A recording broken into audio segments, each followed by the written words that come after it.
gente, bem-vindos ao concerto de poesia. Esse concerto é um concerto bem especial para nós, para o IEL, para o Instituto Estação das Letras, e para a nossa parceira, que é a revista Malar Margens, porque ele inaugura uma linha de poesia internacional que a gente aos pouquinhos, vai introduzir no nosso trabalho, vai trazer novos nomes já consagrados, novos nomes para que vocês conheçam o que se faz, principalmente na língua portuguesa, né, falada, né, em Angola, Moçambique, Portugal, né, e países de língua portuguesa. Então, é com muita alegria que o IEL recebe o Zeto Gonçalves, Zeto Cunha Gonçalves.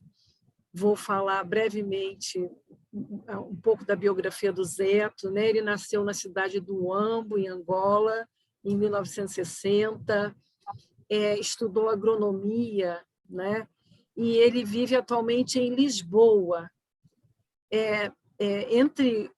Teve muitas profissões, ele talvez tenha a oportunidade de falar sobre essa espécie de biografia hoje para nós, né? E ele vive hoje em Lisboa, e ele tem assim, o Zeto, ele é poeta, um poeta com uma produção bem alentada, ele publica para crianças, tem livros infantis e juvenis, é ensaísta, um belíssimo ensaísta, tradutor, organizador de antologias, curador de obras, não é? Entre elas, por exemplo, o Herberto Helder, de quem ele foi amigo. O Herberto não recebia ninguém, mas ele recebia o Zeto Gonçalves, né? Então, assim, ele tem muita coisa, inclusive, para nos falar dessas relações também literárias. Mas, sobretudo, o Zeto é um escritor, um dos mais importantes escritores de Portugal, né? Nós temos aqui. Ele publicou muitos livros de poesia, não é? Entre eles, a gente tem aqui O Exercício da Escrita,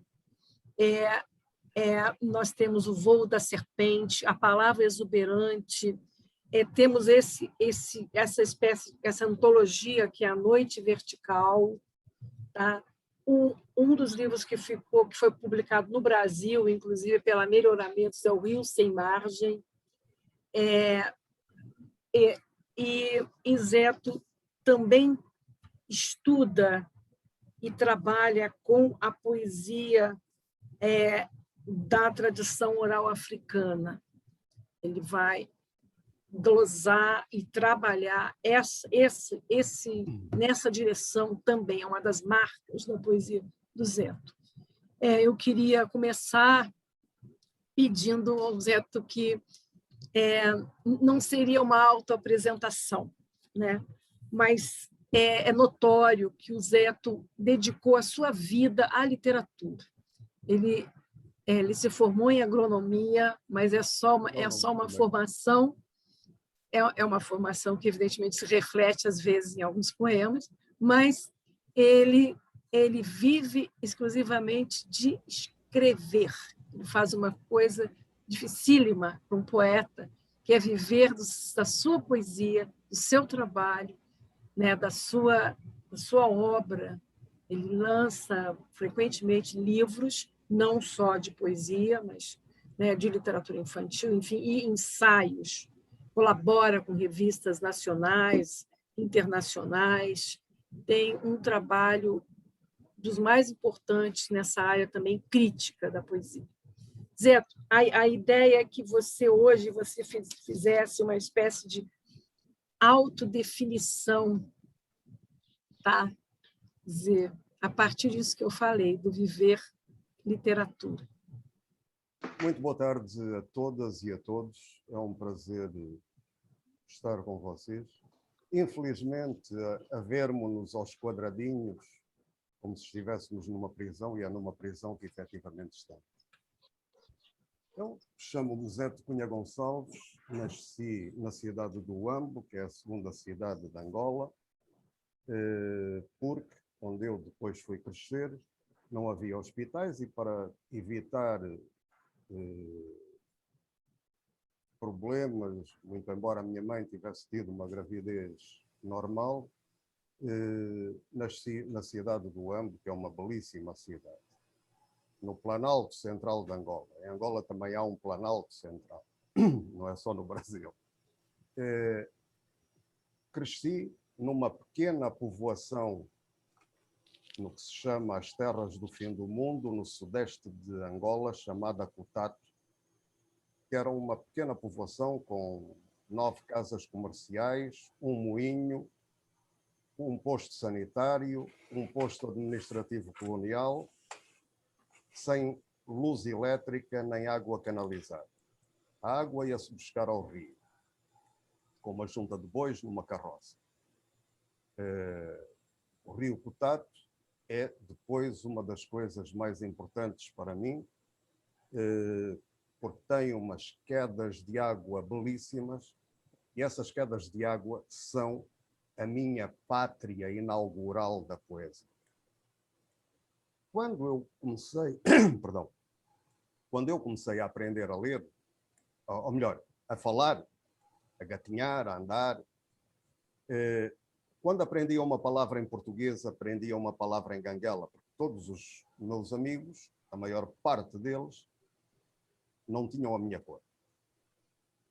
Então, as nossas brincadeiras desde crianças, e sem termos noção, nenhum de nós, de que era de poesia que se tratava, as nossas brincadeiras era inventarmos uma espécie de jogos de adivinhas e de provérbios entre nós. Tive a felicidade de ter um dos homens mais sábios, que não falava sequer português, quanto mais saber ler e escrever, Século Uriavera, que trabalhava na casa dos meus pais, era o guarda. A função dele era fazer a comida, dar a comida a nunca menos de 30, 40 cães naquela casa,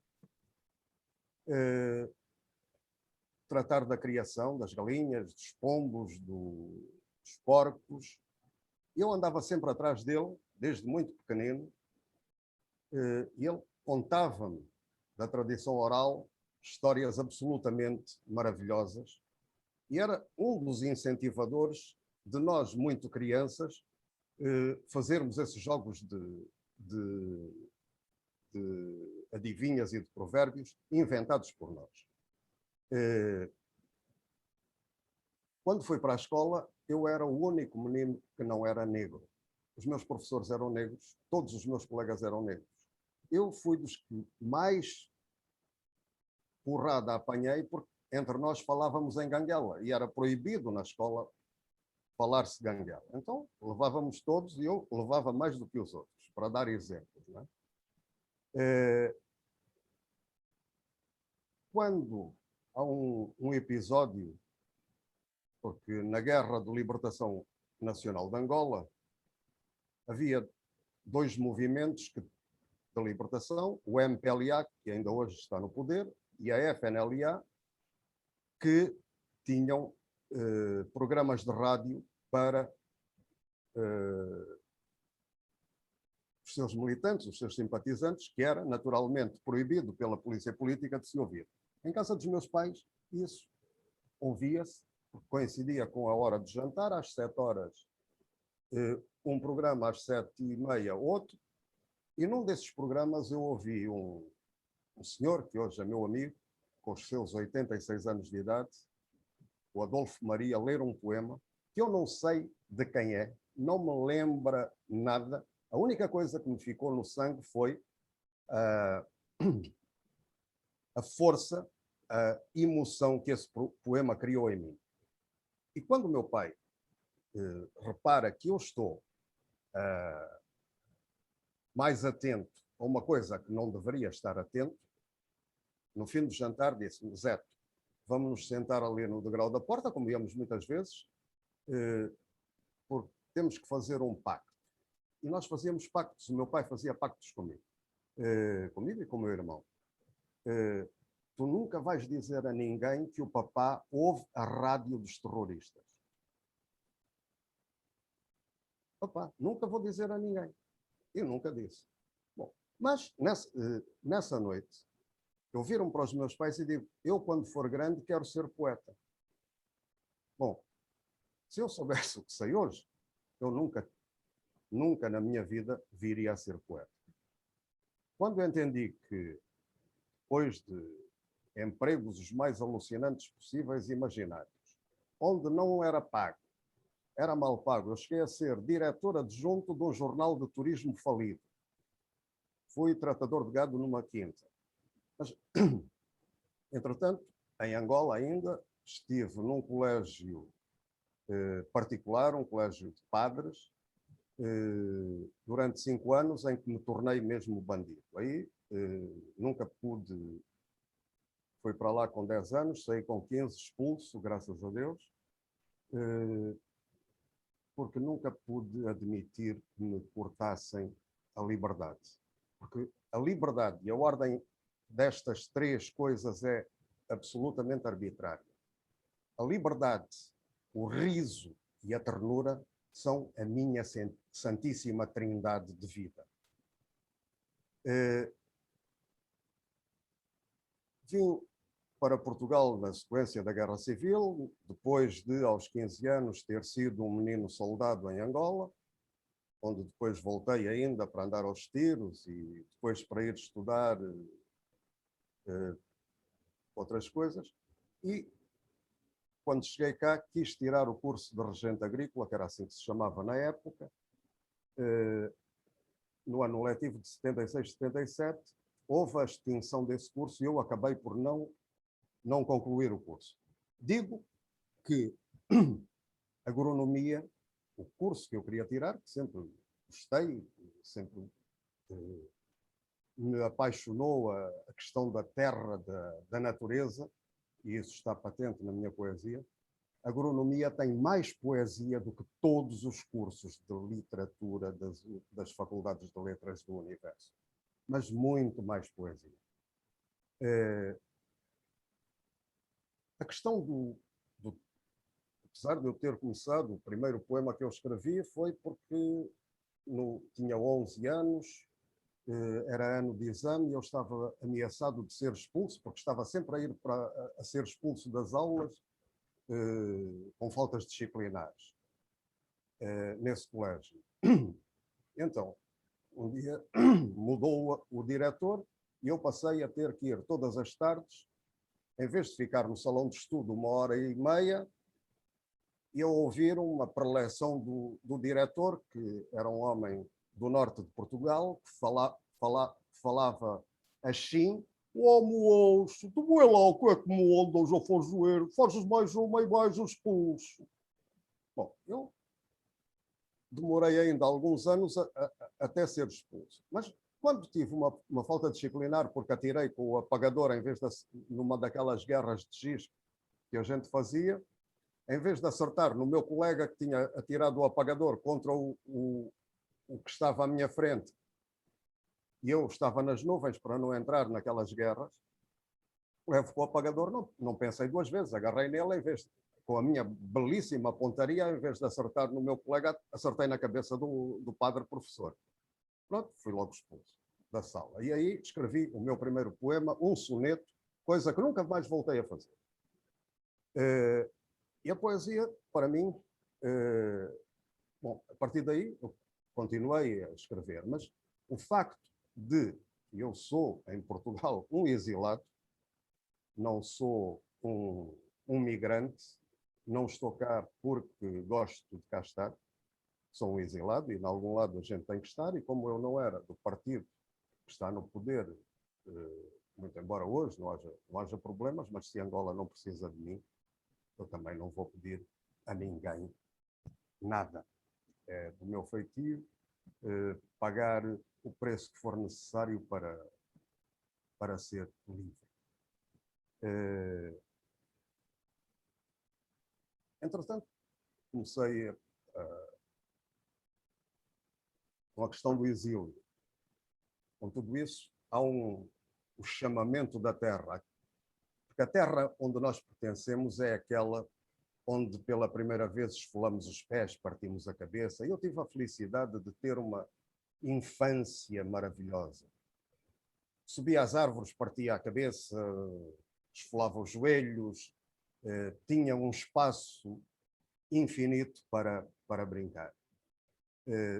É tudo isso, é todo esse poder da infância, porque quando nós esquecemos a infância, morremos, porque perdemos a capacidade de nos encantar com as coisas. Ora bem, desde aí, perdão, desde aí, a literatura das tradições orais, quando eu tive noção do que ela tornou-se uma das minhas paixões. Rio Sem Margem é um projeto de pegar nas literaturas, nas oraturas, e não só africanas, sobretudo angolanas, é claro, mas também astecas, maias, incas,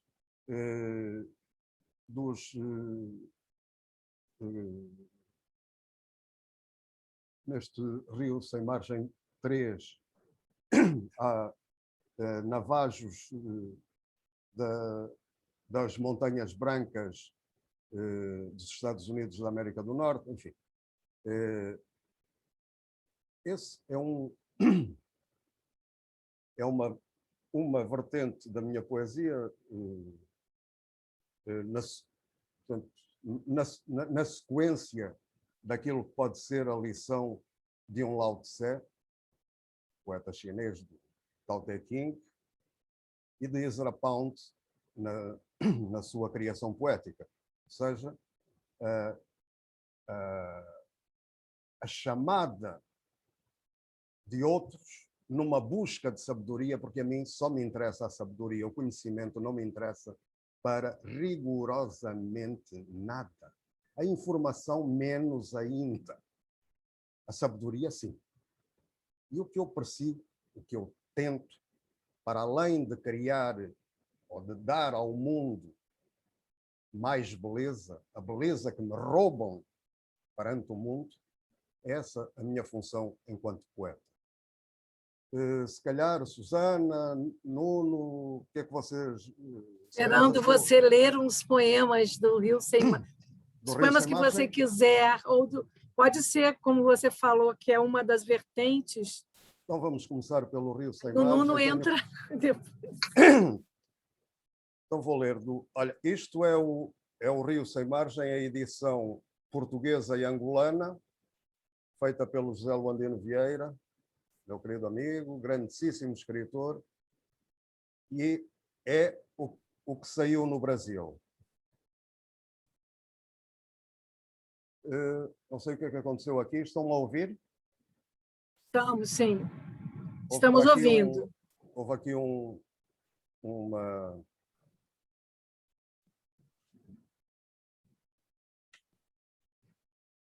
Então, este poema que até tem uma história muito engraçada. O livro estava a ser impresso, eu estava em São Luís do Maranhão, lá num congresso da Abrap-Lip, e li este poema, que na altura estava inédito, e houve um professor universitário que se virou para uma amiga minha, também professora universitária, e lhe disse: mas que machismo, que poema machista. Espero que vocês não tenham essa opinião, por favor. Zeto, pedir para você falar um pouquinho mais alto, eu não sei se o teu microfone está um pouquinho baixo. Se você tem como aumentar, não sei. Vamos lá ver se eu... Agora...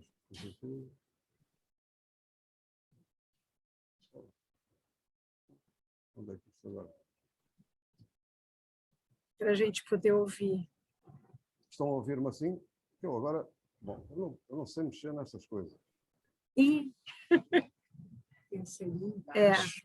É embaixo, onde tem mute, tá? Ali.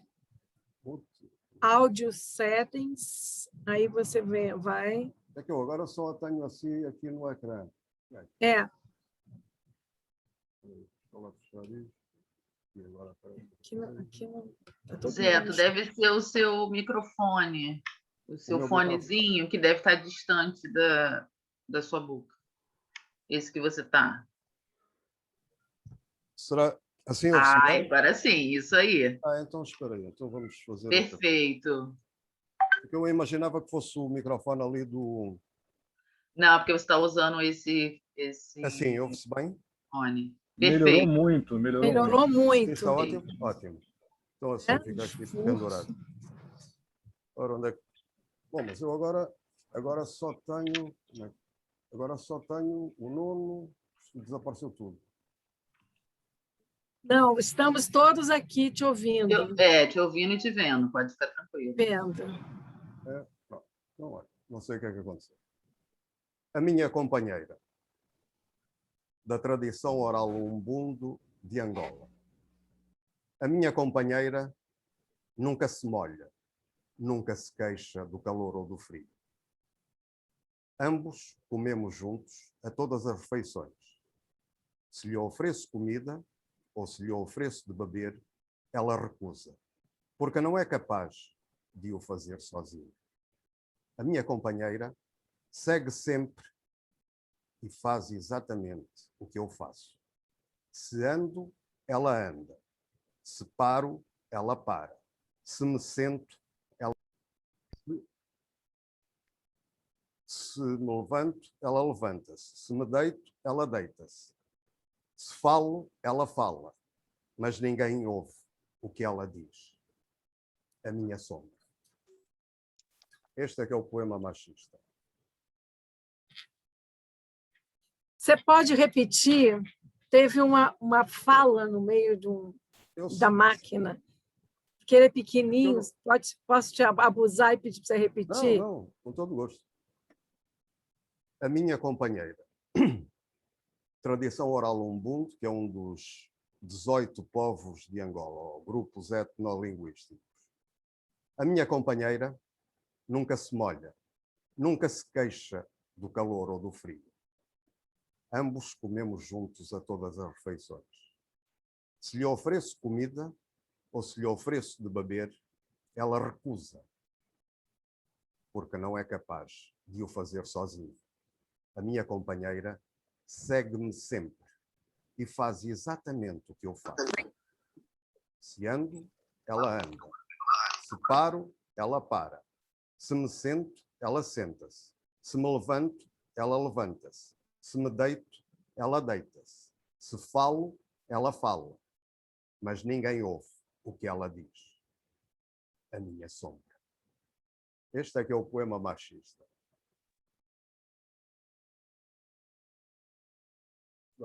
Um outro poema, também do Rio Sem Margem, o primeiro. Onde somos iguais. Tradição oral Cabinda, Angola. Uma criança morreu. É um morto.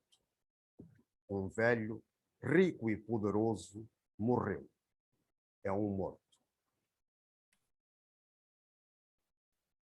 Uma transversão de um poema etíope. Forte é a mulher. Forte é o ferro e é vencido pelo fogo. Forte é o fogo e é vencido pela água. Forte é a água e é vencida pelo sol. Forte é o sol e é vencido pela nuvem. Forte é a nuvem e é vencida pela terra. Forte é a terra e é vencida pelo homem. Forte é o homem e é vencido pela dor. Forte é a dor e é vencida pelo álcool. Forte é o álcool e é vencido pelo sono. Forte é a mulher e a mulher é mais forte que o sono. Forte é a mulher e a mulher é mais forte que o álcool. Forte é a mulher e a mulher é mais forte do que a dor. Forte é a mulher e a mulher é mais forte que o homem. Forte é a mulher e a mulher é mais forte que a terra. Forte é a mulher e a mulher é mais forte que a nuvem. Forte é a mulher e a mulher é mais forte que o sol. Forte é a mulher, e a mulher é mais forte que a água. Forte é a mulher, e a mulher é mais forte que o ferro.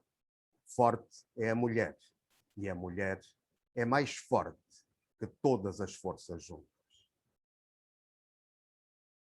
Outro poema da tradição oral etíope.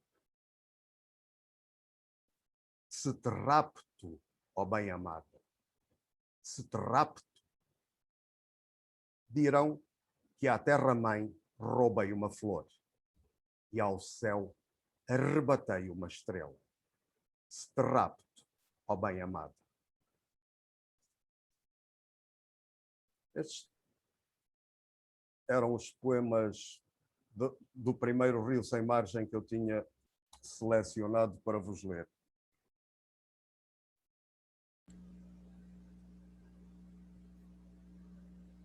Estão a Passa a ouvir? palavra.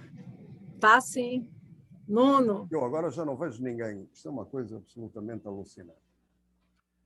não? Zé, tu tá me ouvindo? Sim, sim, perfeitamente. Tá. A sua poesia, ela é muito atravessada pela fala, né, pela oralidade. E eu queria saber como é que nessa sua infância em Angola, assim, mais detalhadamente, né? Você até mencionou isso na sua fala inicial. Como é que essa construção da oralidade, da fala, inclusive do dialeto, em Ganguela, né? Acho que é em Ganguela, sim. né? Como é que isso se imprimiu no seu ouvido, no seu pensamento, e de que forma isso talvez tenha passado para a sua poesia, né? Sim. Vou escudar-me naquele que eu tenho para mim como o maior poeta da língua portuguesa no século XX. Um senhor chamado João Cabral de Melo Neto. Não é o Fernando Pessoa, não. João Cabral não tem um único verso frouxo, bambo. E toda a poesia do João Cabral, que não é nada aquelas coisas que dizem que cerebralismos, arquitetura demais. Não. A poesia do João Cabral vem justamente do conhecimento extremo que ele tem, ou tinha, da literatura de cordel. Isso mesmo, na carta, creio que foi já aí publicado, Cartas Sem Resposta, organizado pela minha querida amiga Ninfa Parreiras. A carta que eu escrevo para o João Cabral, eu falo precisamente disso. É um texto longo, senão eu poderia lê-lo, mas é um texto ainda um pouco longo. Então, toda essa vivência, quando eu tomo consciência de onde está a raiz da poesia, porque a poesia tem a idade da voz humana. Eu costumo dizer, e não é provocação absolutamente alguma, que a poesia é anterior a Deus, muito anterior a Deus. Foi preciso haver um poeta que criasse e nomeasse Deus para que ele existisse. A própria Bíblia o confessa, quando lá no Gênesis diz que no princípio era o Verbo. Então, como a poesia tem a idade da voz humana, tem o poder de nomeação e de criação das coisas do mundo.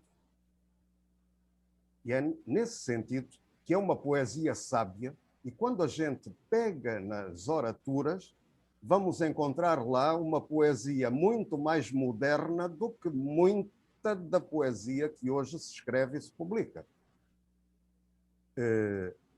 E é daí, justamente, que a minha poesia tem origem. Depois, claro, sou um leitor impenitente de poesia, não é?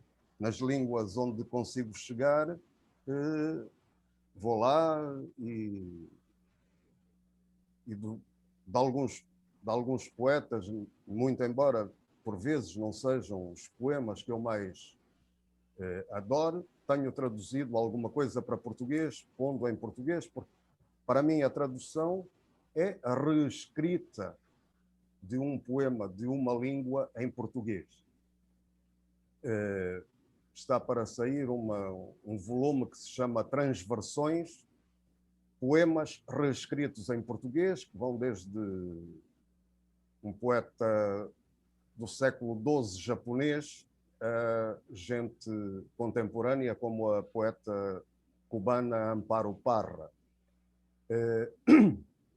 passando por Hölderlin, Rainer Maria Rilke, Pierre Reverdy, Paul Éluard, enfim, William Carlos Williams. E neste momento acabei de organizar uma antologia de poesia marroquina contemporânea escrita por mulheres. Falta o prefácio para entregar ao editor também. E, na sequência disso, surgiu uma ideia para fazer uma antologia de poesia erótica e vou tentar o mais próximo do pornográfico possível de poesia, do mundo, claro. Na América Latina encontrei coisas absolutamente fabulosas de poetas mulheres de finais do século XIX e princípios do século XX, coisas absolutamente extraordinárias. Agora, para mim, a poesia e a escrita da poesia, não é? Implica porque a poesia é o sangue que me corre nas veias. Isto é, parece uma boutade, mas não é, é facto. A escrita de poesia tem que ser uma nomeação o mais próximo inaugural, seja lá do que for. Porque tudo já está dito. É preciso dizê-lo de uma nova maneira. Se eu consigo isso ou não, enfim, criar uma voz é das coisas mais terrivelmente difíceis que temos. Mas é o que me faz continuar, sobretudo, a reescrever, porque um poema nunca me é dado. É um trabalho de dias, de meses, às vezes de anos. Eu tenho poemas que levaram anos a dá-los por concluídos. Não é? Não sei, Nuno, se respondi à sua pergunta ou... Sim. Você poderia, então, na sequência da resposta aí que você deu, falar uns 3 poemas para a gente trazer outras questões. E queria falar com todas as amigas e amigos aqui que estão assistindo, que podem formular perguntas, ou mais à frente a gente passa a palavra, ou se quiserem formular aqui no chat, a gente vai pensando e organizando para fazer ao Zeto, né, assim que chegar a hora, tá bom? Então, 3 poemas, por favor.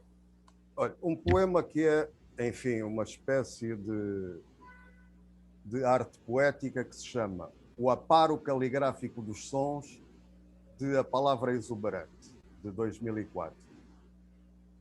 Para o poema me debruço. Ponto de interrogação, espaço do espanto. Encantamento, desilusão. Dedos para rasgar, recomeçar. Ponto final ou vírgula.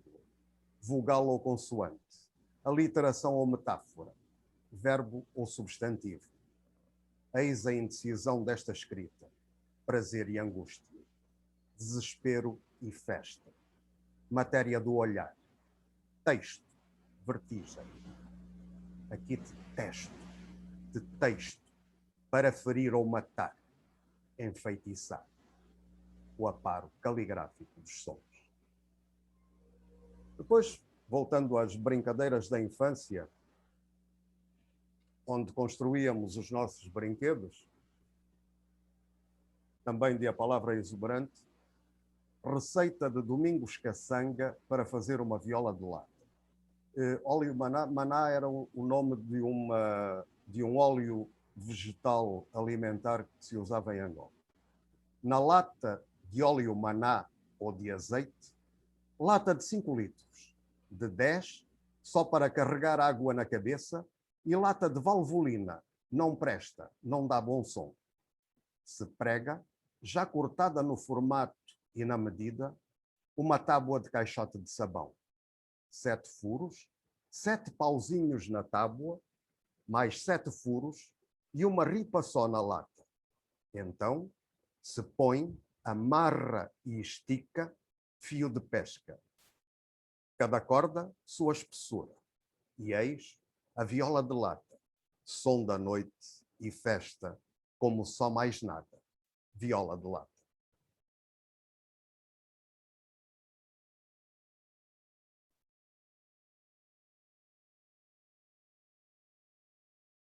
Depois, outra coisa que me marcou profundamente eram as queimadas, que eram coisas naturais para o capim revitalizar nas florestas em Angola, em que durante a noite de viagem tínhamos fogo de um lado e do outro e havia aquelas árvores antigas, velhas, em que só no cucuruto pareciam gigantescos castiçais com labaredas a tocar ali. Então, um dos poemas que escrevi sobre isso chama-se Imagem Funâmbula.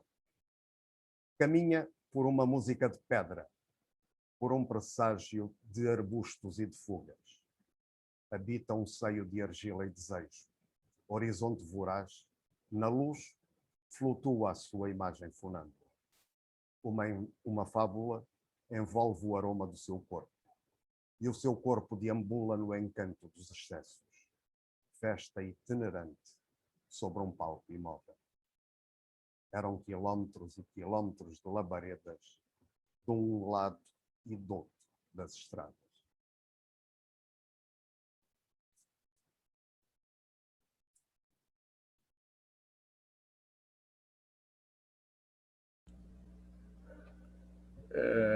Eu tinha uma outra curiosidade, Zé, que é a seguinte: você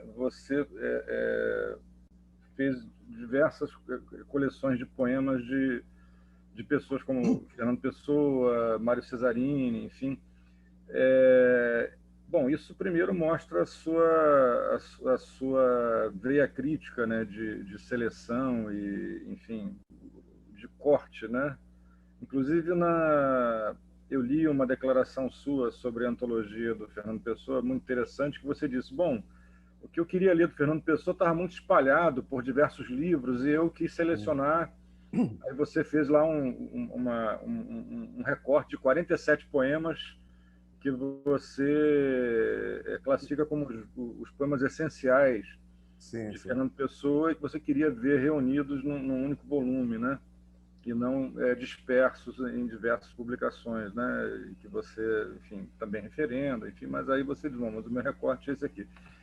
Então, eu queria perguntar a você como é que, de que maneira, porque aí entra uma outra premissa, né? Que a poesia da gente é sempre, de algum modo, um diálogo com a poesia de outras pessoas que nós já lemos. A gente sempre conversa com outros poetas e outras poetas, né? Então, eu queria saber como é que você leva nos seus poemas essa conversa com outros e outras poetas e que poetas são mais realmente essenciais, né? Não podem faltar para conversar com você toda noite.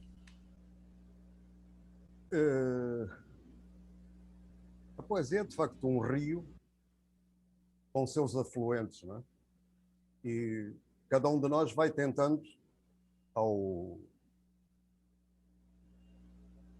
criar o seu próprio rio,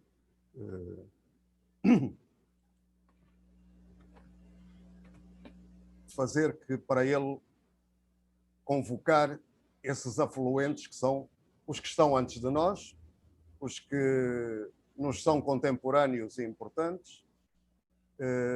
Agora, a sua pergunta, creio que implica quais são os meus poetas favoritos.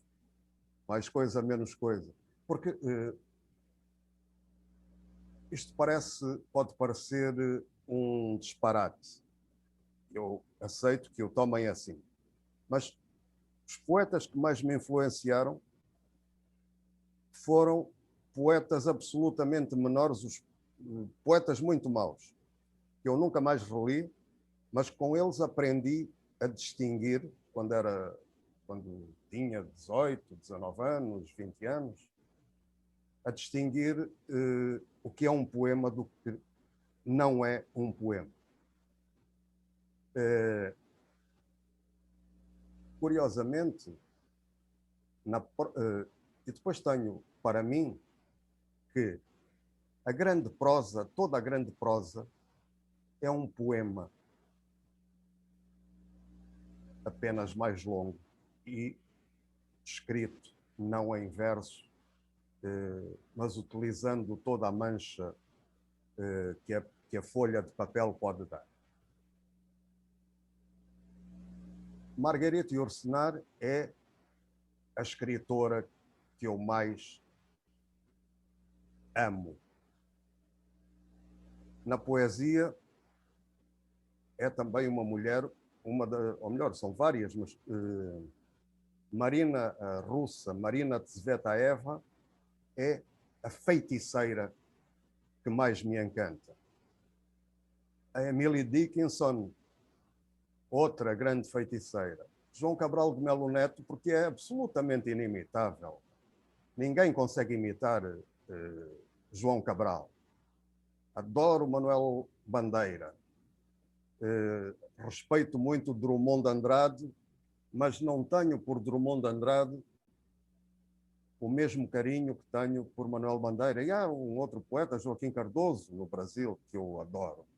Renata Palottini, que ninguém sabe quem é. Quando eu disse aqui há uns anos a um membro do júri, meu amigo, do júri do Prémio Camões, olha, dá isso a Renata Palottini. Ele chegou lá com um livro. Ah, não conhecemos. É isto.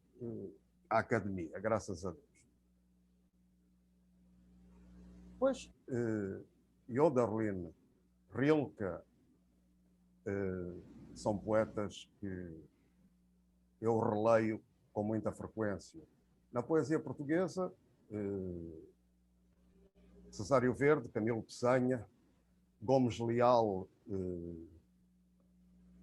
em antologia. Há muitos poetas que, em antologia, são geniais. Lendo a obra toda, aquilo perde-se muito. É o caso de Fernando Pessoa. Fernando Pessoa, eu fiz vários livros, faltam publicar 2. Os 47 poemas de vida de Fernando Pessoa, que são o que você acabou de dizer, de falar. Tudo quanto vale a pena ler do Fernando Pessoa, porque depois aquilo os outros dependem daqueles poemas. São repetições trabalhadas apenas com outra temperatura. E são os poemas que ele publicou em vida, né? Porque dos poemas que ele não publicou em vida, não há o Vem Noite Antiquíssima e Idêntica, né? Outro poeta absolutamente fabuloso é Mário Cesarini, o Herberto Helder. Fui amigo de todos eles. E fazem muita falta porque eram pessoas que tinham o dom do humor. E quem não sabe rir nunca poderá ser meu amigo.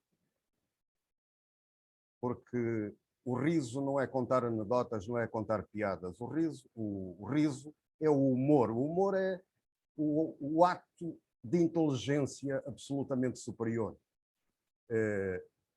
Na minha poesia, esse humor eu reservo-o para a poesia para a infância e para a juventude. Mas aqui faltam imensos poetas, quer dizer. Agora, poetas que eu não gosto. Há muitos. Gosto muito da Cecília Meirelles, que teve uma importância que parece que as universidades não dão por ela, na poesia de Sofia de Melbrenner Anderson, que em antologia seria genial, com a obra toda, aquilo perde muito.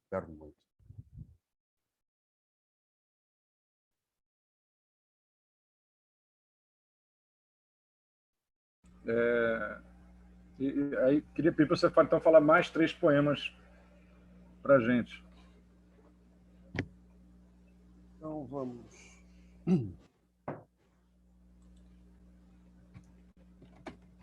De Noite Vertical, que é o livro em 40 anos, agora já quase 42 anos de publicar poesia. É o meu primeiro livro com um prémio atribuído. O prémio DST Angola Camões, em Luanda, em Angola.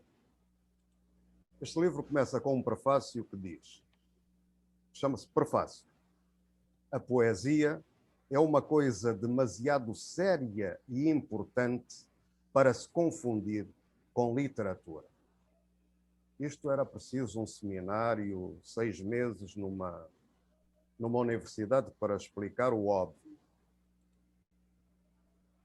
Esboço para um retrato dedicado à Mara. É tão leve a tua voz, ó mulher sustentada a fogo e olhos esvoaçantes. É tão leve a tua voz que o próprio ar se suspende como sombras de lua na palma encantada das mãos. Alumbramento. O corpo deitado e nu da bem-amada inunda a terra de leveza e dança. Esboço para poema. A beleza passa. É um lugar esculturado no tempo. Guardam-na os meus olhos. E agora este poema que eu estou com problemas aqui com uma palavra, vou lê-lo sem essas 2 palavras. A flor do fogo. Bate o desejo suas lentas águas fundas e desata sobre nós seus laços vivos, sôfregas, suas teias, trançadas de relâmpagos. Digo, aqui tens o colo que te dou, e tu alongas o teu corpo em oferenda pelo chão. O olhar que súbito te espaça, implode, aferindo o rumor tocado pelo ar, ao alto e em redor. E eu revolvo os teus cabelos sentados no meu colo, como quem prescruta um rio desde a infância. E agora plantasse horizontes no teu rosto. Fecha os teus olhos, Dor.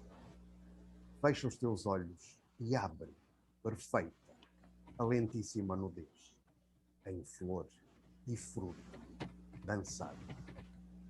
As mãos devoram as mãos, devoram suas marcas, seus ofícios, alimentam-se do refazer esculpido e trabalhado dos corpos, do estremecimento abrupto dos sentidos. As línguas iluminam o sal dulcíssimo da pele. Como relâmpagos navegando alucinados, procuram a secreta e noturna flor do fogo. E o ar perfuma-se de nós como um bosque das suas árvores atentas. E passam beijos que se demoram. E a respiração crepita num tremor jubiloso. E todo o chão é lençol e mar. E dentro de ti eu te me dou inteiro, ó meu amor, acabado de nascer. Mais um poema da Noite Vertical. Falam, conversam o mundo. tem uma dedicatória para dois amigos, dois grandes escritores angolanos. Para Arnaldo Santos e José Luandino Vieira, meninos mais velhos dos pássaros e dos rios, na celebração dos seus 80 anos de vida e poesia. Falam, conversam o mundo. E do segredo mínimo das águas, correndo, ascende o brilho do ouro submerso. Estão sentados no fogo antigo da terra. Escavam, retiram as palavras do seu estado larvar. Atam seus cordões umbilicais a ventres inaugurais e púberes. A palavra, dizem, procura na concha do ouvido. Que ela cante a expedita e natural. Estão sentados no fogo antigo da terra. A voz é o seu poder e bordão. Caligrafia aérea e cantante, esculpida no sangue e sua dança, batendo, fluindo, sustentando a escultural melodia da terra. De geração em geração, o mundo nosso, canto, poema. E que a palavra seja, modelando-se por águas notívagas iluminadas, ao rés do vento, epopeia breve, que o tempo alonga, acrescenta, rememora a voz. E estas mãos, sua inumerável herança.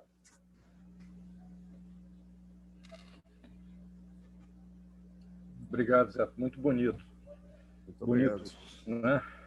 O Elias Fajardo, que está aqui, né, nosso companheiro aqui, está aqui nos assistindo, grande escritor, ele levanta uma questão que também foi uma inquietação minha aqui quando você falou. Ele diz, ele pede para que você fale um pouco sobre o seu interesse por Joaquim Cardoso, e me despertou muita curiosidade também, porque é um poeta muito interessante, um poeta, né, impressionante e absolutamente desconhecido no Brasil.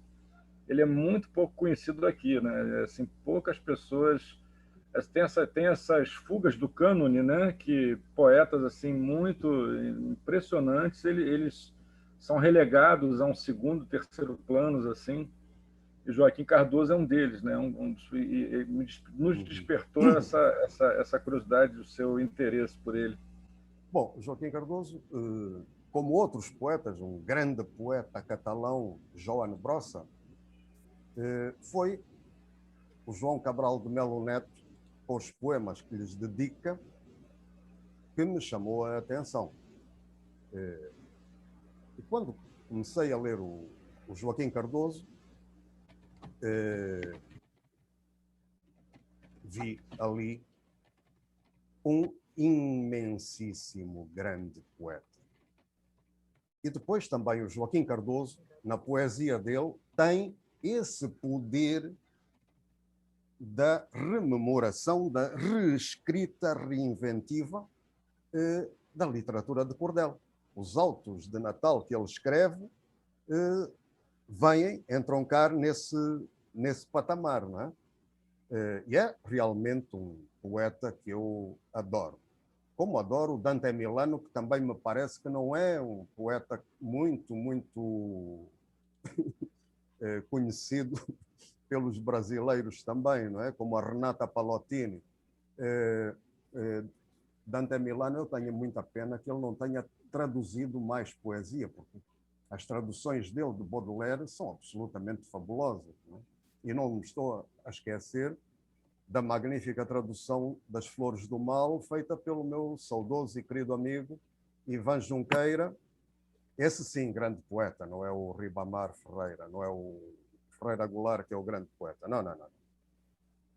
Ferreira Goulart é um equívoco. Lamento, mas é um equívoco. Poema sujo, aquilo é muito fraco. Desculpem esta brutalidade assim tão...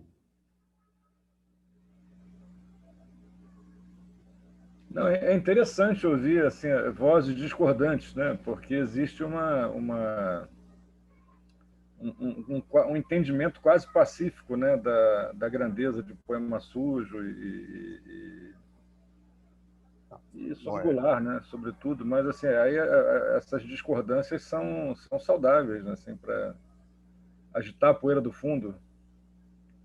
Não me convence o Ferreira Goulart.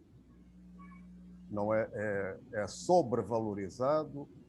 O Poema Sujo é daqueles poemas que, como olha, eu digo, não tenho nenhum problema. O Miguel Torga é um dos piores poetas que Portugal alguma vez teve. No entanto, há muita gente que gosta dele. Aquilo é muito mau, é péssimo. Eu escrevi, e repare, eu escrevi 4 livros, publiquei 4 livros. Portanto, eu comecei a publicar em 1979, tinha 19 anos. Aos 20 anos, ainda não tinha 21, já tinha publicado 3 livros. Mostrei a alguns escritores e poetas, davam-me palmadinhas nas costas, mas ninguém me disse, olha, tem calma, não... há aqui alguma coisa, mas isto não é nada ainda e tal. Não.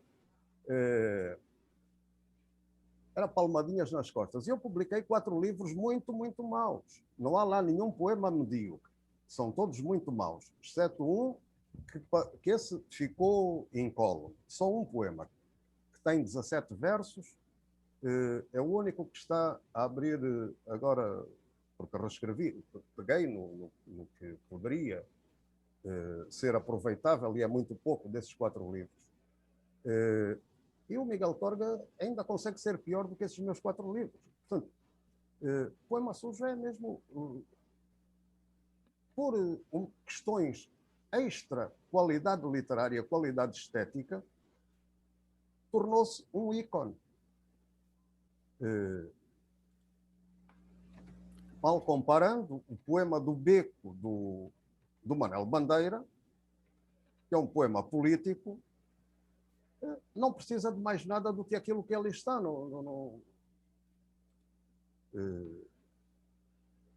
E é superior ao Poema Sujo. Lamento, mas é verdade. Não, eu particularmente acho ótimas essas discordâncias. Eu realmente gosto, porque puxa um debate que é bacana sempre.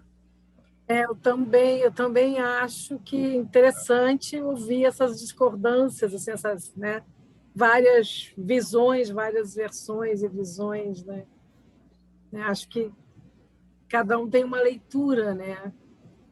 Depende do que cada um espera, talvez, de um poema para si, né? Não é o caso, talvez, da gente, quer dizer, essa coisa do julgamento, né? O julgamento é um julgamento do leitor. O que você espera, né, de um poema? Não é o que eu espero, não é o mesmo que o Zeto espera, ou do que o Nuno. Eu acho que esse julgamento é um julgamento do Zeto, em relação ao que ele espera de um poema e de um poeta. Eu acho que isso varia, não é? Assim, esses poetas, por exemplo, que ele citou, quer dizer, são poetas que, por exemplo, no Brasil, como que nem você fala, o Zeto falou, é uma heresia, né? Dizer isso, ele antes até falou isso, né? No Brasil, que ele, de fato, ele falou coisas que uma grande parte, né, dos brasileiros queriam ouvir, não é? Queriam, enfim, acho que são discussões, né, na área da criação, que são subjetivas e objetivas ao mesmo tempo. Outro poeta que eu adoro, mas não leio os epígonos dele, é o Manuel de Barros, que eu durante anos andei a tentar que algum editor em Portugal publicasse, e ninguém quis pegar nele, mas publicavam os bisnetos taralhocos que ele deixou.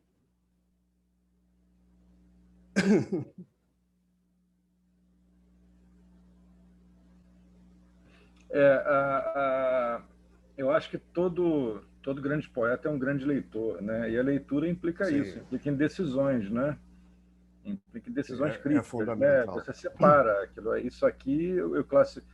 Assim, talvez, Suzana, um pouco diferente de você, eu acho que assim ok, é uma decisão pessoal do leitor ou da leitora, mas nessa decisão, para um poeta, essa decisão para um poeta ou para uma poeta, ela implica uma certa objetividade, né? Ela não é um juízo tão somente subjetivo, né? Ela tem Não, o que eu falei tem questões objetivas e tá. Então, subjetivas eu na perdi essa leitura de parte. um poema, né? Isso, Ele é exatamente. atravessado por isso, é atravessado também por quem lê o que espera, e aí implica em ser ou não poeta, escrever ou Pois não é. poesia.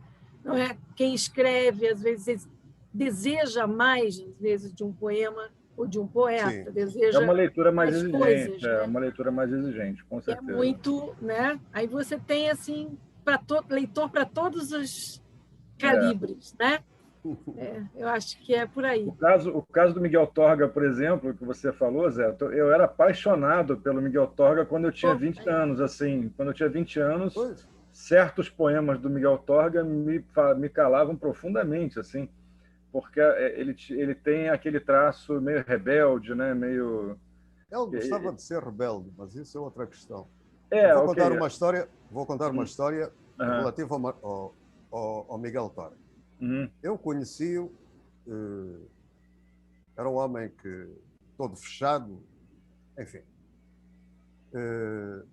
Disse-lhe bom dia, ele disse-me bom dia e acabou. Eu tinha 20 anos na altura. Mas anos mais tarde, num jantar com vários escritores, alguém perguntou ao escritor Virgílio Ferreira, e esse é um grandíssimo escritor da língua portuguesa, lá de Coimbra, não é? Conheciam-se, e essa pessoa perguntou ao Virgílio Ferreira: Virgílio, olha lá, e o Torga? O Virgílio Ferreira tem esta frase que define em absoluto, quanto a mim, é arrasadora, não? Mas define o Miguel Torga. O Miguel Torga pôs-se num pedestal para o qual não tinha pedra. Isto é mortífero, mas é certo, é certeiro. É cruel. Mas porque a literatura e mais ainda a poesia é a arte é a grande arte do equívoco. Sim. E depois vem o tempo.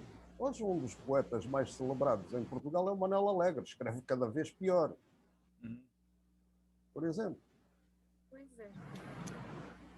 É aquela coisa assim, Miguel Torga, eu gosto até hoje muito da poesia dele, e gosto, aí sim, em relação à poesia, acho a prosa muito superior. A prosa é maravilhosa, eu gosto demais. Bastante é um grande contista, é um grande prosador, né?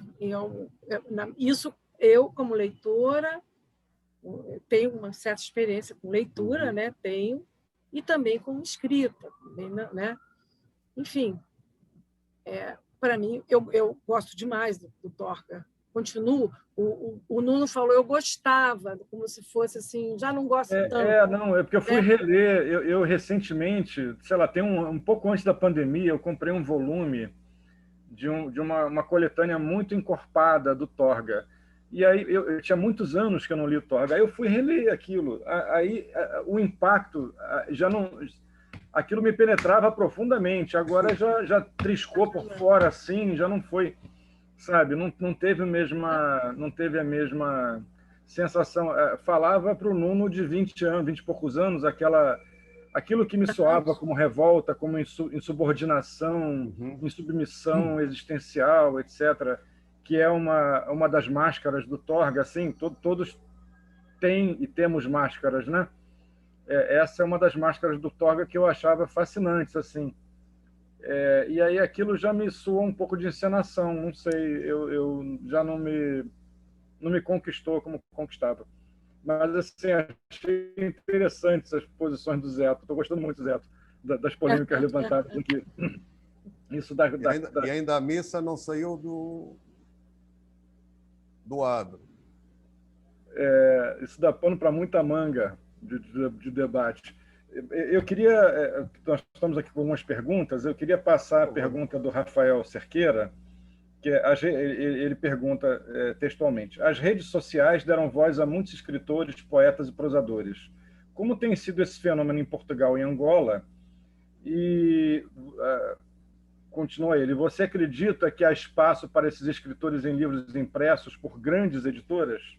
Eu acho que essa pergunta é interessante por uma certa militância no mercado editorial que você também tem, né? Você tem esse trânsito, né, que talvez te dê uma visão privilegiada. Bem, hoje, felizmente, não tenho propriamente problemas em ter editor.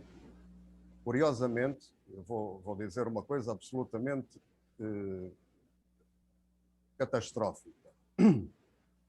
Eu tenho vários livros para publicar aí no Brasil, que hoje, desde algum tempo, esta parte é impossível alguém publicar, seja lá o que for, nessa terra que eu tanto amo. Mas livros infantis, eu tenho um único publicado aqui em Portugal, que é uma peça de teatro infantil. Não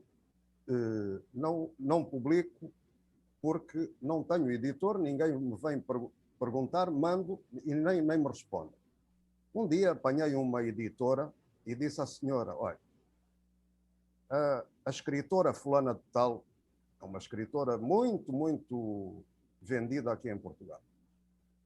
Contou-lhe alguma história comigo? Ela disse: não. Porquê?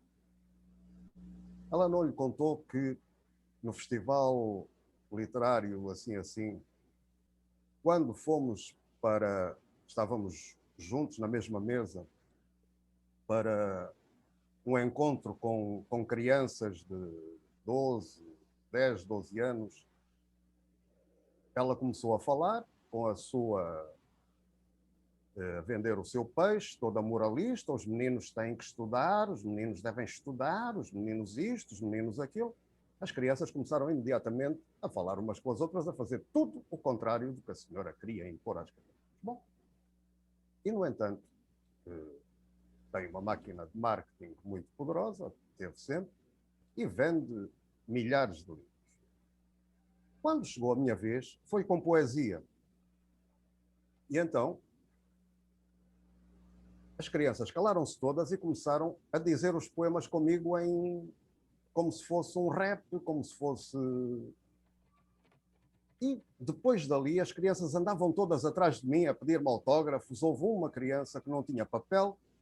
Eu, como não tinha também os meus livros comigo, não tinha papel, disse: opa, olha, onde é que te vou dar o autógrafo? E ele diz-me: pode ser na minha cabeça. E eu dei um autógrafo à criança na testa dela, para o fulano de tal, e ele andou o resto do dia, isto foi ainda durante a manhã, andou todo o dia todo feliz, para onde eu ia assistir a outras mesas, outras coisas, lá ia aquele bando de crianças todos atrás de mim.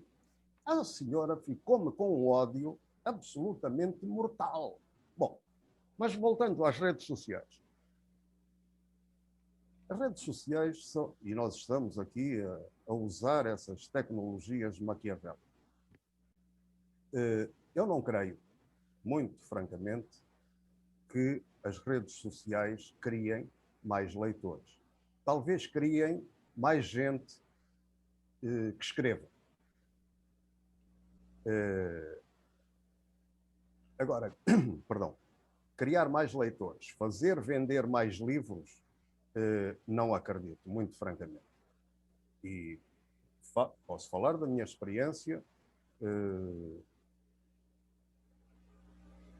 porque, por várias razões, e isto acho que foi nos anos de 1960,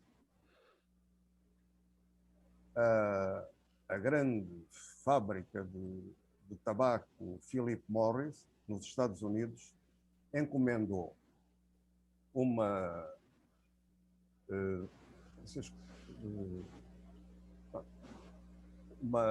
Vocês é a enquete que dizem, não é?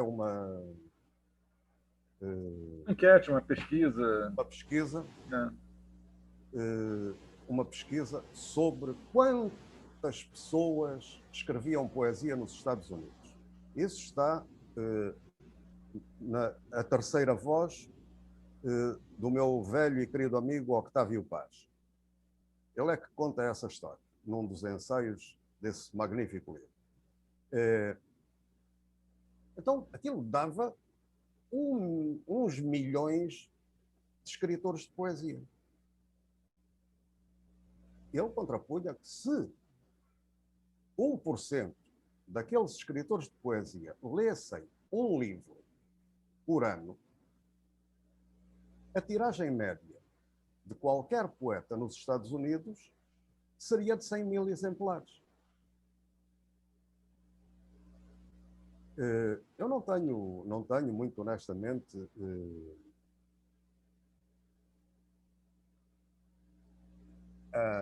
a crença nas novas, nas redes sociais para divulgar. Divulga-se sim, mas serão sempre os mesmos. E depois, quando isto implica uma outra questão que está implícita, não foi explicitada, mas está implícita nisto, que é o fim do livro como livro, ou seja, impresso em papel e não noutros suportes etéreos, digamos assim. Quando o sonho de qualquer blogger é ver os seus textos publicados em livro, publicados em papel, aí a morte do livro está muito longe de acontecer. Não é? Para muita gente, e de facto nunca é fácil começar a publicar, para ninguém. E continuar a publicar também não. É preciso muitos anos, muita persistência, muita guerra. Há depois a santa inveja. Tu és um grande poeta porque és meu amigo. Não, eu faço o contrário. Eu quero que tu sejas meu amigo porque és um grande poeta.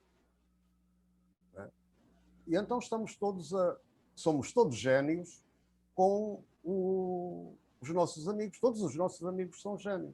Ora bem, eu pago caro por não entrar nesse grupo, ou melhor, nesse sistema, nesse gueto. Guetos é uma coisa que eu odeio, sejam eles de que cor forem, de que espécie, de que jaez, jamais. Não sei se consegui responder bem ao... Sim. Não, acho que sim. Acho que sua posição está bem demarcada. Eu queria pedir para você falar... Antes, teremos mais algumas perguntas, mas antes queria pedir para você falar 3 poemas, e entre eles, a Silvia Carvão, que está aqui nos assistindo junto com a Suzana, ela pediu para você falar o poema A Escrita Será a Amnésia Criadora, do livro Terra, Sortilégios. Se pudesse falar esse poema... Escrita Será a Amnésia Criadora? Isso. Com certeza. Entre os 3, né? Sendo um dos 3. Na sequência, eu vou pedir ao Luciano, ao Luciano Castro, ele quer fazer uma pergunta, ele verbalizando, então, na sequência, eu vou passar a palavra a ele para ele falar a pergunta dele, tá? Na sequência dos 3 poemas. Sim. Já está aqui. A escrita... mas já agora, deixe-me só dizer uma pequena coisa. Esse poema é de A Palavra Exuberante. O livro Terra Sortilégios, que a Sílvia tem, é uma antologia, uma escolha de poemas de Sortilégios da Terra, Canto de Narração e Exemplo, e de A Palavra Exuberante, feita pelo José Luandino Vieira, que não assinou, e daí a dedicatória desse livro a ele. A escrita será a amnésia criadora. A escrita será a amnésia criadora, o pulso animal. Momento de 1000 sabores e nesta mão a contenção do ar. Eis aqui os saberes iniciais, as iniciáticas figuras do fogo, ó árvore de todo o horizonte.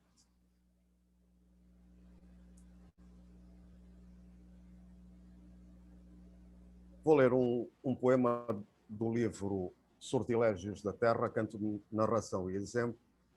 Noxa, certamente, é um fruto selvagem, do tamanho de um kiwi, dulcíssimo, do qual, na África do Sul, se faz aquele licor magnífico chamado amarula, porque na África do Sul é conhecido como amarula. Há uma história muito bonita que eu ainda não consegui colocar num poema ou para a infância. Os elefantes são extremamente golosos e aquele fruto é de o cheiro é de uma sensualidade absoluta e é dulcíssimo. E então, quando se vai pelo mato, aquele cheiro enche-nos de uma alegria, de uma sensualidade absoluta. Os elefantes, muito golosos, comem aqueles frutos e quando estão muito maduros e já caíram da árvore, eles fermentam. Então a gente vê elefantes bêbados de terem comido noxa ou amarula, como dizem os sul-africanos. Que coisa, deve ser uma cena muito bonita. É belíssimo. Ver elefante bêbado, você não imagina aqueles paquidermos a tropeçar nas patas. Uma alegria. Maravilhoso. Noxa. Noxa é o sol que se come à beira da chuva. Sol espesso, mordido pelos pássaros. Ora, mais um poema, não é? Então, voltemos à tradição oral. Como são muito pequeninos estes, vou ler dois de O Leopardo Morre com as Suas Cores. A Palma da Mão, da tradição oral enguda do Mali. Por que razão te há de enganar a palma da mão? O homem astuto caminha tortuosamente. O indiscreto só cala aquilo que ignora.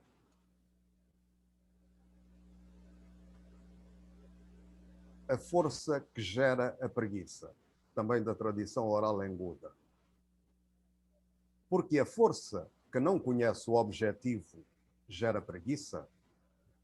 Quem outro arco não tem, a não ser a flecha do seu olho, não é capaz de atirar e alvejar a presa. E não faltará razão quando se corre no meio de espinhos. Se não matas a serpente, és devorado por ela, porque em berço de criança não cabem dois adultos.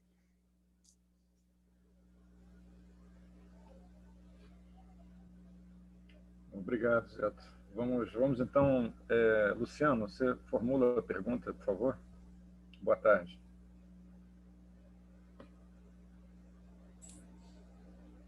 Olá, vocês conseguem me ouvir? Sim, bem, perfeitamente. Estamos ouvindo bem. Luciano.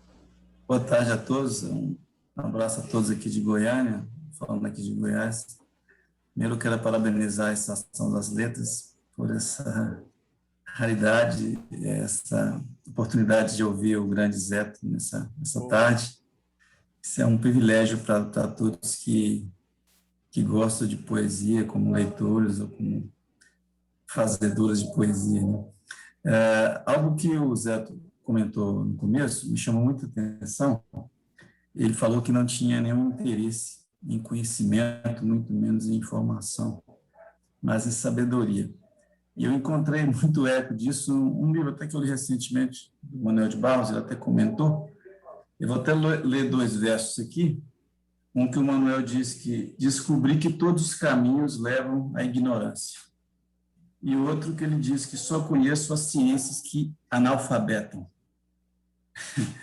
E eu queria saber do Zé, ele até comentou, achei que ele não ia comentar sobre o Manuel de Barros, o que ele pensa sobre a poesia do Manuel, que eu entendo como poesia muito original, essa transgressão gramatical que ele se orgulha de fazer, essa busca que ele tem, essa quase que uma adoração do nada, do ínfimo, que o Manuel tem, eu acredito de maneira muito original. Eu queria saber a opinião do Zé a respeito da poesia de Manuel de Barros. Um abraço a todos. Um abraço, obrigado pela questão. Manuel de Barros é um dos poetas que eu releio frequentemente. E disse logo no início que leio e releio, porque a poesia é sobretudo para se reler.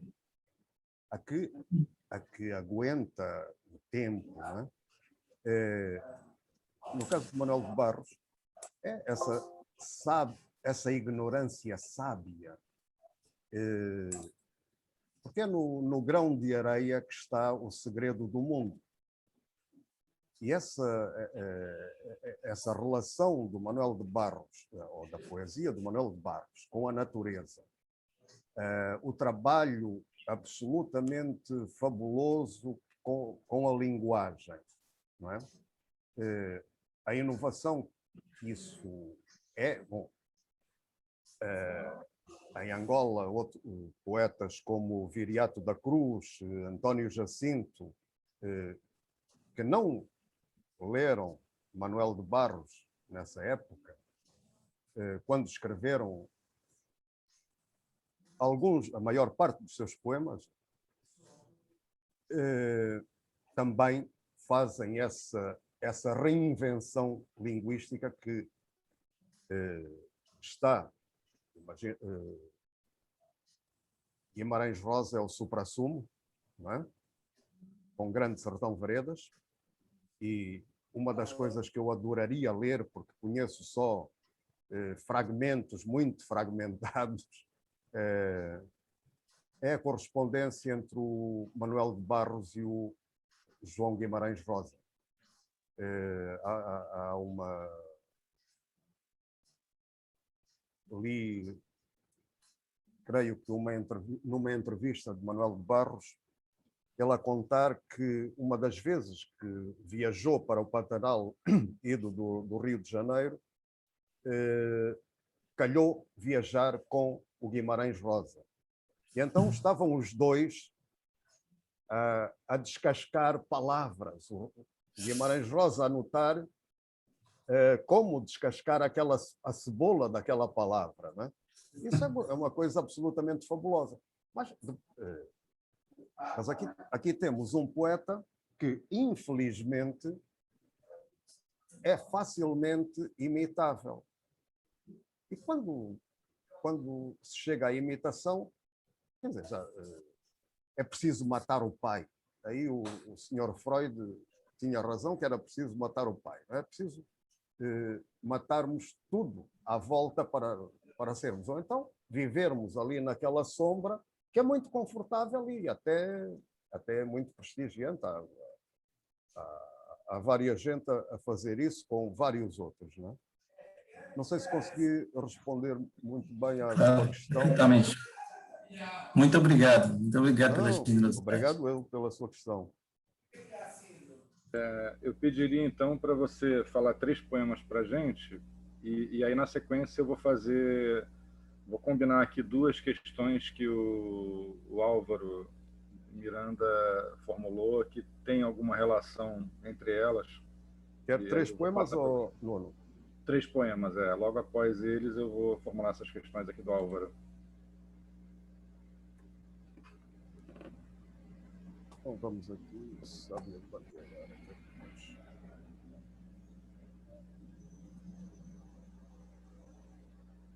No livro O Sábio de Bandiagara, que é um livro muito, muito especial, porque tem apenas 3 poemas da minha lavra. O resto são oraturas e poetas maias e incas, ou seja, juntei oraturas africanas, mas não angolanas, com oraturas da América do Sul. E encontrei entre oraturas e poetas, autores, poetas com obra publicada, com obra escrita, não é? E encontrei umas mulheres maias poetas absolutamente fabulosas, com uma poesia pornográfica. Não sei se posso ler algum dos poemas delas.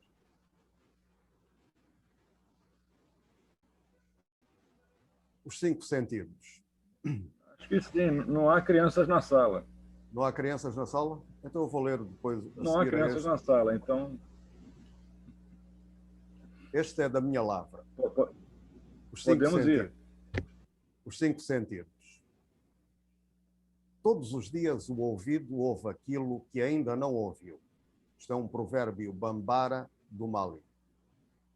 Não há dia nenhum em que os teus ouvidos não ouçam aquilo que nunca antes lhes foi dado escutar. Não há dia nenhum em que os teus olhos não vejam aquilo que nunca antes lhes foi dado observar. Não há dia nenhum em que o teu nariz não inale um odor que nunca antes lhe foi dado a conhecer. Não há dia nenhum em que as tuas mãos não tocam em algo que nunca antes lhes foi dado acariciar. Não há dia nenhum em que a tua boca não prove um sabor que nunca antes lhe foi dado a degustar. Não há dia nenhum em que a vida, o mundo, os 5 sentidos não te surpreendam. Não há dia nenhum. Não há dia nenhum. Não há dia nenhum. Agora aqui, ora, Mulher da Máscara de Lodo.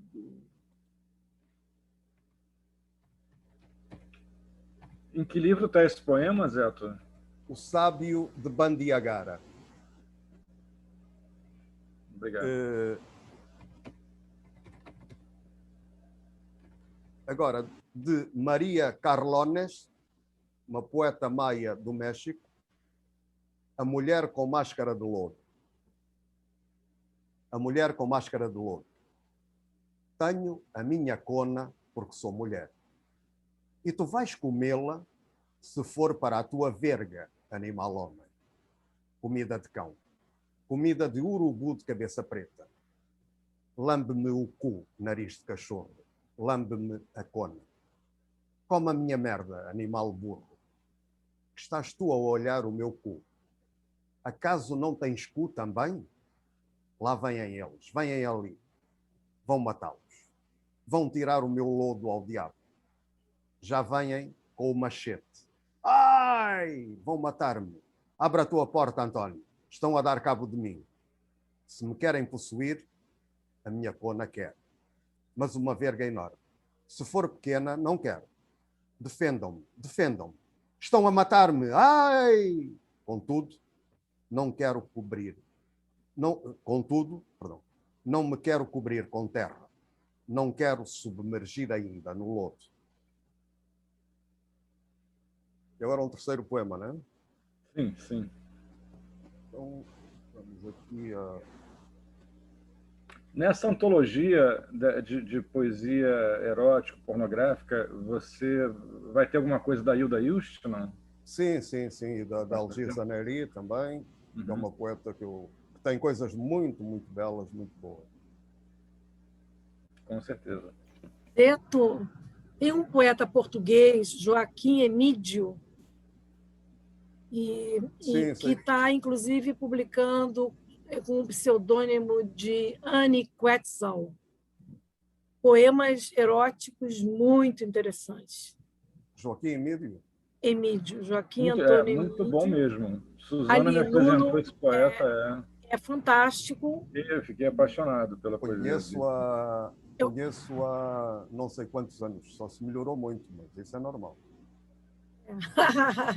Olha, é sob o pseudônimo de Anne Quetzal e também com o nome de Joaquim Emídio. Ele tem o livro, depois eu te mando para você a indicação, tá? Eu recebo tudo dele. Agora, realmente ele deu um salto assim fantástico. Muito O bom. princípio era muito, muito fraco. É aquilo, cada leitor, né? A gente entra naquela velha discussão. Não, mas a minha antologia é só de mulheres. Esta que eu irei fazer. Ora, Respiração Suspensa, o 7º poema, é o livro que eu escrevi, são 10 poemas apenas, um pouco grandes alguns, durante o primeiro confinamento aqui em Portugal. E como trata de uma coisa muito especial, que é a memória, que é para mim sagrada e que está cada vez a ser mais assassinada com a ajuda das nossas redes sociais, então o 3º poema será este. Respiração Suspensa 7. Este poema tem fragmentos do Luís de Camões, um fragmento do Luís de Camões, uma frase do escritor genial Raul Brandão e um fragmento de um poema de Jorge de Sena. O assassinato da memória, lento, progressivo, diretamente proporcional à imbecilização popular generalizada. A sua obstinada eficácia colhe cada vez mais frutos temporãos e laboriosamente descartados. A memória assusta. A memória é sinistra. A memória é o que mais assusta. A memória é um crime nesta cripta de Mabecos. A morte respira, cobarde e soberana. Paira e move o terror, holocausto, onde as câmaras de gás são o sinal indiscreto da demoníaca mão de Deus. A premeditada escolha de um ventilador onde não cabe a maravilha fatal da nossa idade. Os mortos atropelam os mortos. Os mortos devoram os mortos. É preciso matar segunda vez os mortos. A pressa de os enterrar faz contas por estranhas tabuadas. Não há lugar para tanto morto na terra, dizem. Amputam-nos da dignidade da morte, do seu luto. E eu pergunto, quanto custa um adeus, Sr. Coveiro? Porque será tão irrisória, tão mesquinha, neste tempo exacerbado de morte e premeditado assassínio, a taxa de mortalidade entre políticos? Há tanto que nos roubaram os sonhos e a utopia. Os nossos sonhos, legítimos e tão delicadamente humanos, trocados pela fúria da competitividade ignóbil, pelo pechisbeque impositivo da lei, pelo osso descarnado de um mundo putrefacto. E, contudo, também os inúteis, os assassinos, os trogloditas e os imbecis de toda a casta, função e proveniência terão o seu dia, porque a morte é de todos e virá. Porque será tão irrisória, tão mesquinha, neste tempo exacerbado de morte e premeditado assassínio, a taxa de mortalidade entre os políticos. Porque será.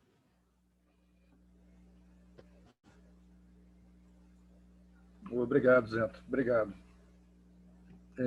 Eu vou... Tem 3 perguntas. Nós estamos mais ou menos a um pouco mais de 15 minutos do final, né, infelizmente, né, do final aqui do concerto.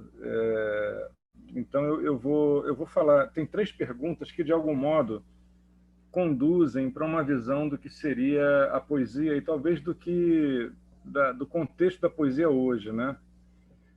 A Amanda, ela formulou a seguinte pergunta: gostaria de saber do Zeto de onde vem o ritmo da poesia dele, para além da musicalidade e o ritmo da oralidade. Gostaria de saber a fonte de onde ele bebe. Essa questão do ritmo, né, é uma questão que atravessa a poesia constitutivamente, né?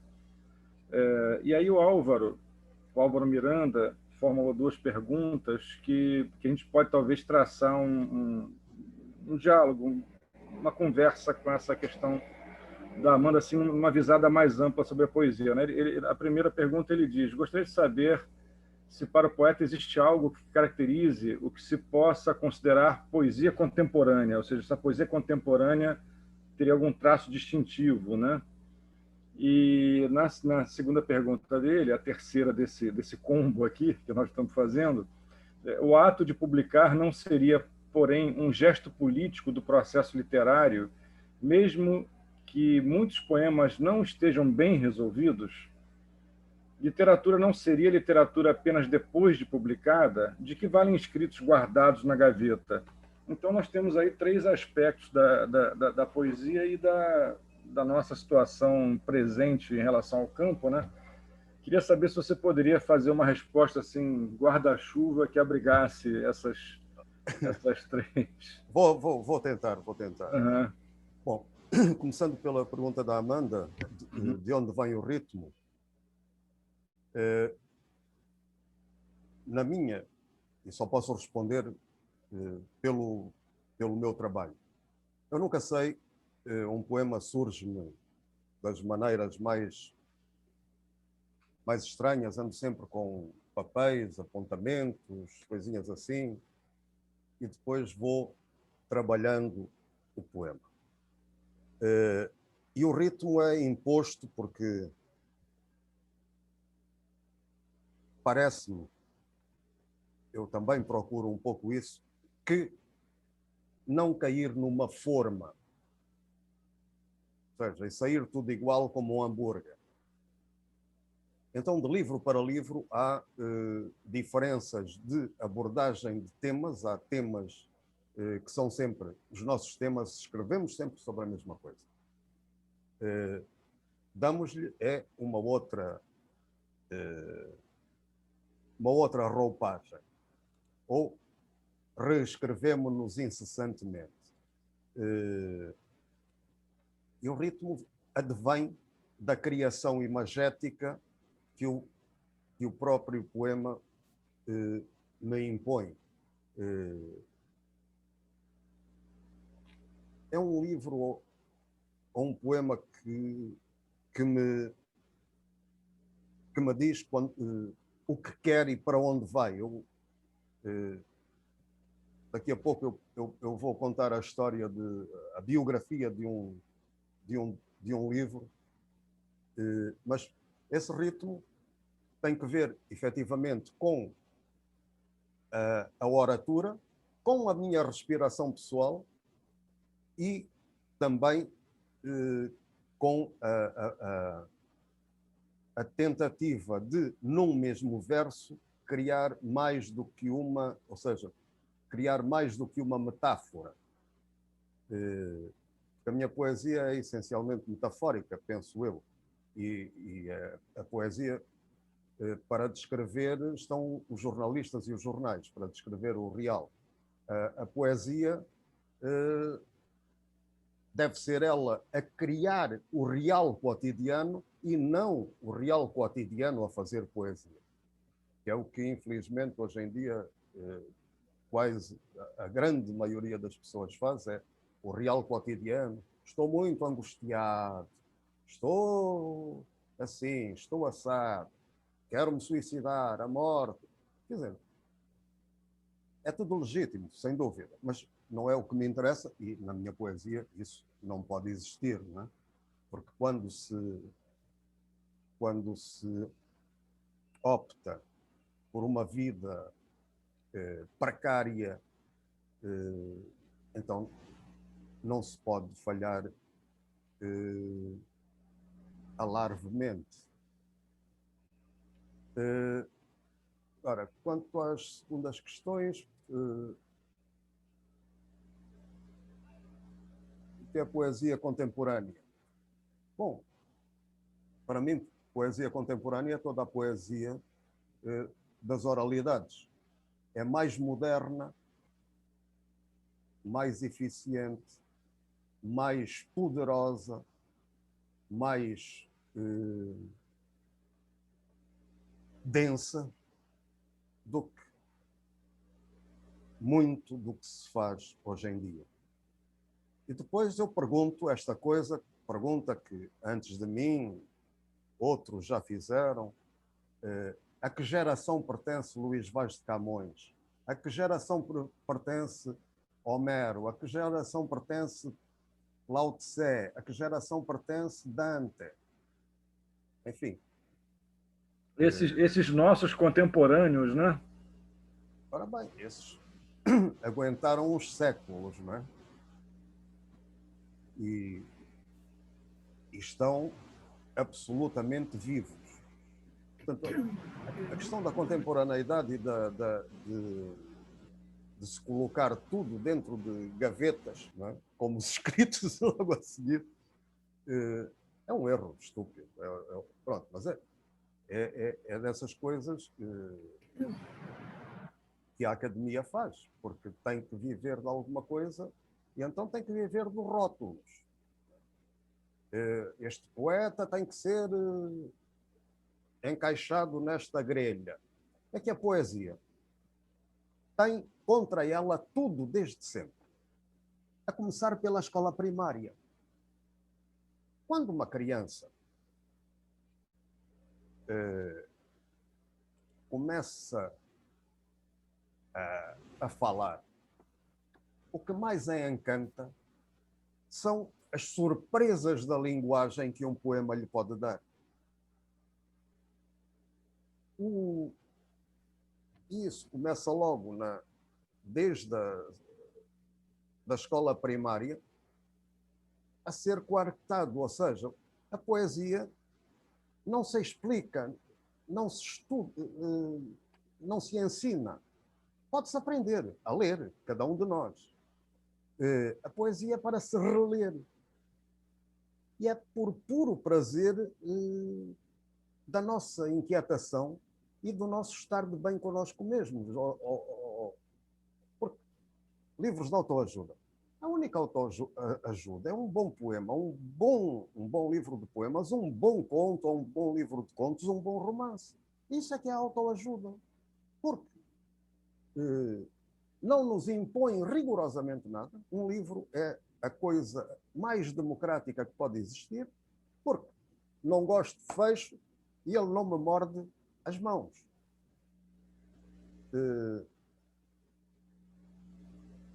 Não se impõe. Ou melhor, a força do poema, e o grande poeta é o leitor, porque é o leitor que faz o poema, não é o poema que faz o poeta. Portanto, o grande poeta é o leitor, naquilo que eu chamo a sombra da página, ao colocar dentro do poema o que eu não coloquei lá, que é a sensibilidade outra, é a vivência outra de cada um de nós. E essa é que é a maravilha humana, que também estão a querer destruir, querer fazer de nós todos hambúrgueres, e imbecis, idiotas, sempre a dizer sim, senhor, sim, chefe, sim, chefe. Não. Então, desde a escola primária à universidade, a poesia tem tudo contra ela. Quando vamos para o ensino secundário, dividir e classificar orações, não há rigorosamente nada, e é raríssimo encontrar-se um bom professor que consiga transmitir aos alunos o prazer que é viajar por dentro de um poema. É uma coisa terrível. E quando se chega à universidade, alguém vai fazer um estudo, eu peço a Deus, em quem não acredito muito, que não façam estudos sobre a minha obra, não façam nada disso, porque vão lá, fazem-me perguntas, eu tenho que perder tempo, quando tenho pouco tempo, a responder a coisas que eu não sei o que é que eles querem saber. Primeiro, a maior parte deles não leram nada. 3 casos concretos, nem me lembro o nome das pessoas, mas não leram nada. Então perguntam assim, numa coisa destas, é natural que as pessoas não tenham lido, não conheçam, enfim. Agora, quem diz que vai estudar a minha obra, quer dizer, deve ter lido um bocadinho, pelo menos um verso. Vá lá. Mas não. Então, E tudo essa tem que cair. essa leitura cerrada é tão importante, né? Essa leitura, E depois ali. esse contato corpo a corpo com o poema é muito importante. Mas o que é que os teóricos... Os teóricos são como é que vocês dizem? Os cafetões dos poetas, os teóricos e os gramáticos. Eles não criam rigorosamente nada. E tudo quanto serve para exemplo dos disparates deles, lá vem um verso deste poeta, um verso daquele, um bocadinho de prosa do outro. Não. Bom, chega a dar porrada na academia. A questão a questão do gesto político que é o publicar, não é? Sim, toda a escrita, queiramos ou não, mesmo, e não é a poesia política, de uma forma geral, com raríssimas exceções, e a exceção maior é o Bertolt Brecht, que tem uma poética política como... Olha, voltamos ao poema sujo. Pega-se num poema do Brecht e põe-se ao lado do poema sujo. E aí está a diferença abissal. Está ali um abismo entre uma coisa e outra. Muitas vezes, historicamente, importante,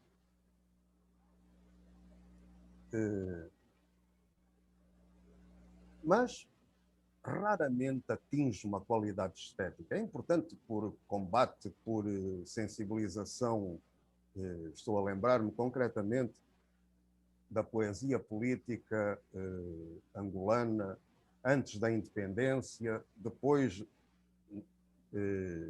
em que há alguns poemas muito bons, mas a maior parte são poemas que ficam historicamente datados. E que têm o valor desse tempo, dessa função, naquele exato momento. Um poema que transcenda isso, e reparemos como a felicidade, a alegria de viver e a própria vida em si mesma são coisas cada vez mais destruídas e mais roubadas a cada ser humano por estes idiotas, estes imbecis destes políticos que nos governam de uma ponta a outra do planeta. Neste momento não há um único estadista. Está tudo dependente do chefe lá do Wall Street, que diz ao presidente da União Europeia: não, tens que vender este banco a fulano, não podes vender a mais ninguém.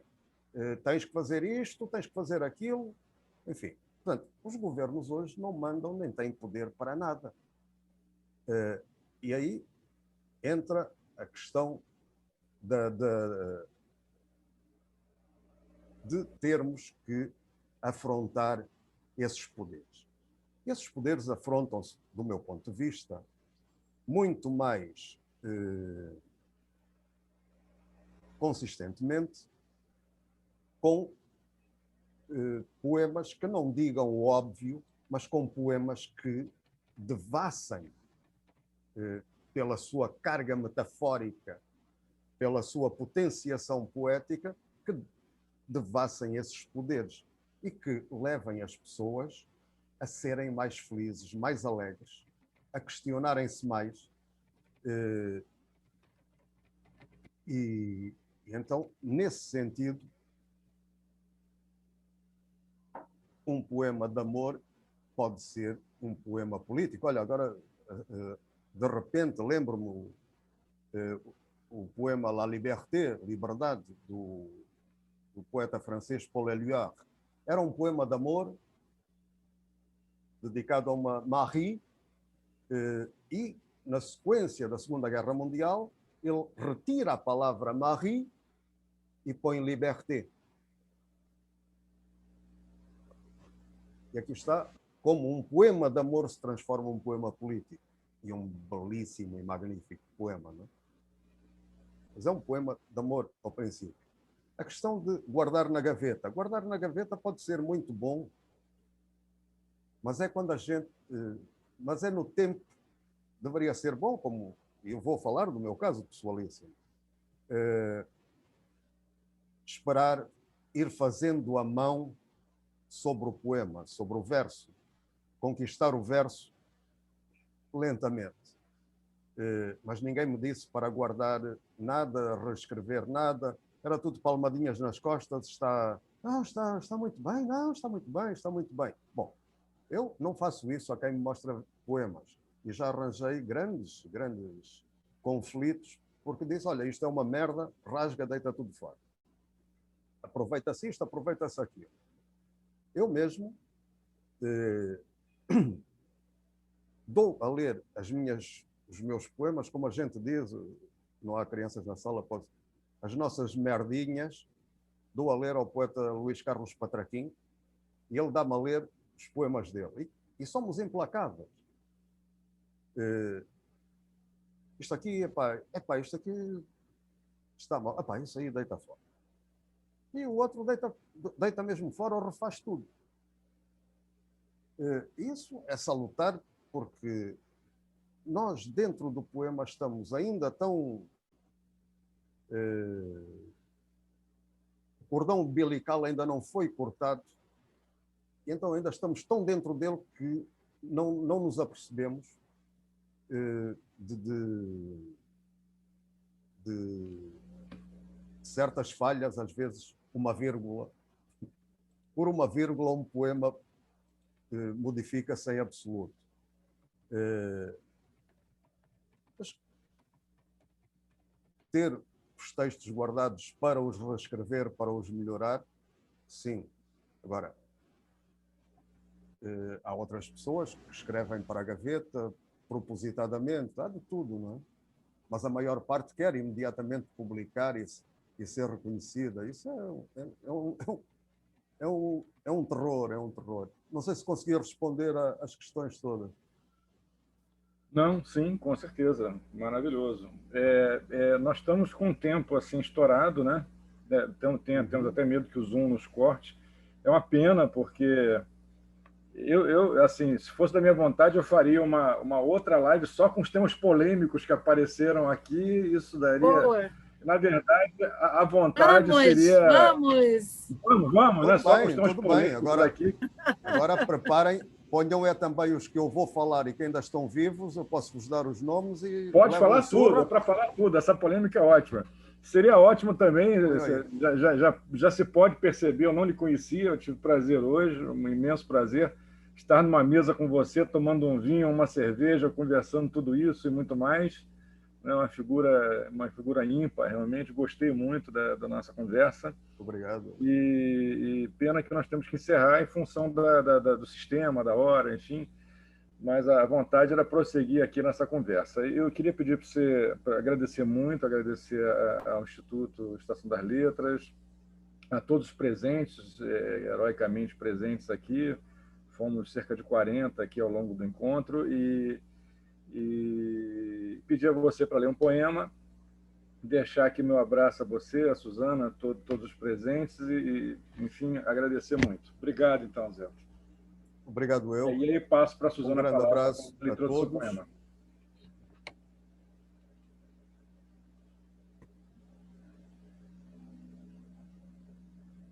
Um nome estremece o mundo.